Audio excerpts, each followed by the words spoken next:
হাজিৰা কৰি আনিম মই হেতক দিম না মই নিজৰ পেছা ৰৰেছৰ ৰিক্সা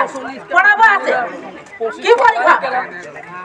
সেইকাৰণে না দি ওলাই আহিছো মই কৰিব নিকেলা ডকাইত কৰিব কেলা লাগে 20 দিনত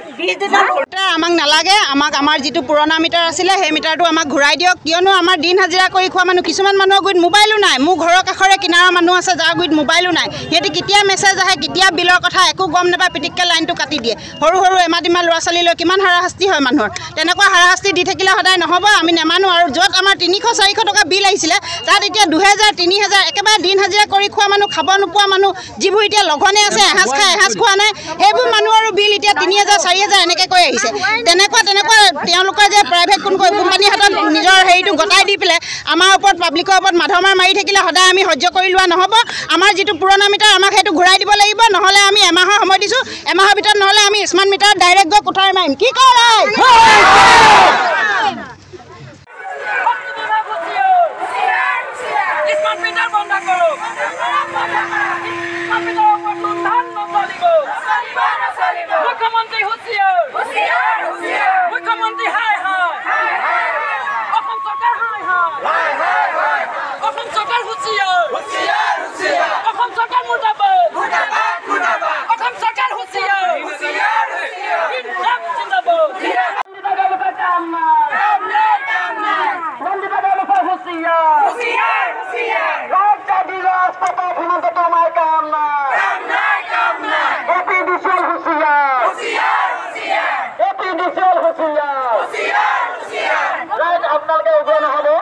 আপোনালোকে যি শান্তি শৃংখলা বজাই ৰাখি আপোনালোকে প্ৰতিবাদ কৰিছে তেনেকে প্ৰতিবাদ কৰক যেহেতু আমাৰ গণতান্ত্ৰিক প্ৰতিবাদ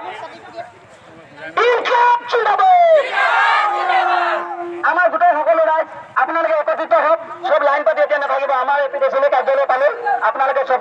একত্ৰিত অঞ্চলসমূহ গাঁও অঞ্চলসমূহ আপোনালোকে লক্ষ্য কৰিব যে যিসমূহ নগৰ অঞ্চল আছে সেই নগৰসমূহত স্মাৰ্ট মিটাৰ স্থাপন কৰিছে হয় কিন্তু সেই নগৰ অঞ্চলৰ স্মাৰ্ট মিটাৰসমূহৰ মই কোম্পানীসমূহ কিন্তু আন দেখিছোঁ তাত LNT কোম্পানীৰ মিটাৰ লগাইছে গুৱাহাটী ডিব্ৰুগড়ত মই দেখিছোঁ ইণ্টেল স্মাৰ্ট কোম্পানীৰ মিটাৰ লগাইছে আন ক'ৰবাত ক্ৰিষ্টেলৰ মিটাৰ লগাইছে কিন্তু দৰিদ্ৰ জনগণৰ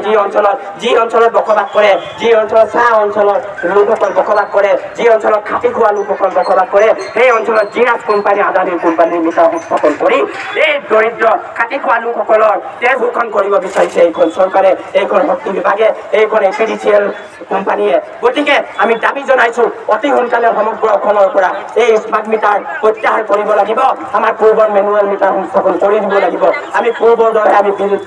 বিদ্যুতৰ মাচুল পৰিশোধ কৰিবলৈ সাজু আছোঁ হিমন্ত বিশ্ব শৰ্মাই ডাঙৰীয়া অলপ দিন আগতে সংবাদ মেলৰ আগত কৈছিল যে আমি চিন্তা চৰ্চা কৰি আছোঁ যে প্ৰত্যেক ইউনিট বিদ্যুতৰ মাচুল কোনোবা পক্ষে কেনে পক্ষে আমি মানে কমাব পাৰোঁ নেকি